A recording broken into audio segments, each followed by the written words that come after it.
Salim Ismail, I'm the Executive Director of Singularity University. What was your takeaway from listening to Aneesh Chopra today?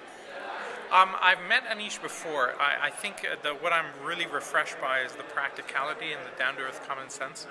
And there were several really great examples and anecdotes that he gave that were they're really looking at technology as to how to deliver value at the simplest level. It's not about complicated solutions. It's really about how do you make it usable and practical for every day. And I think that was a really great, refreshing thing to hear from somebody in government. So anytime you have simplicity in the front end, you have complexity in the back end. So if he wants to make all of this technology available to us at the click of a mouse, right. What would that require him to do? Well, of course, you have a lot of behind-the-scenes policy setting, right? And you have a lot of behind-the-scenes infrastructure setting. But there's a whole new generation of web applications that allow ease of use with solid security and solid infrastructure. And he talked about cloud computing. So they're about to formulate and announce their policy on cloud computing, and I think that will enable a whole new class of applications to interact with the government. The example he gave of immigration and having anybody have access to what the status was of immigration.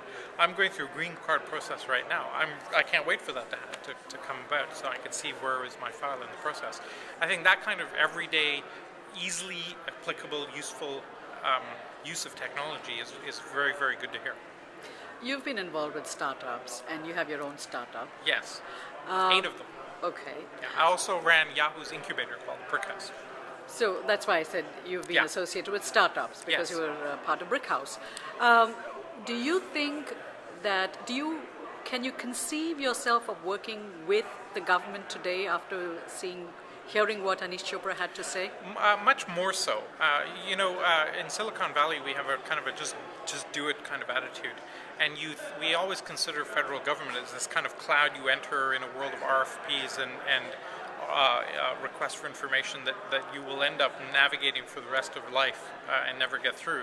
But it's very refreshing to hear when somebody like him talks about how accessible he's trying to make it.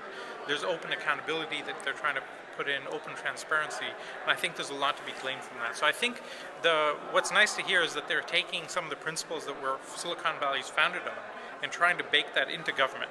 Now they have legacy issues to deal with, they've got infrastructure issues to deal with, but at least the attempt is being made. I think in the previous administration the attempt wasn't even there. So that's at least a huge start. Thank you.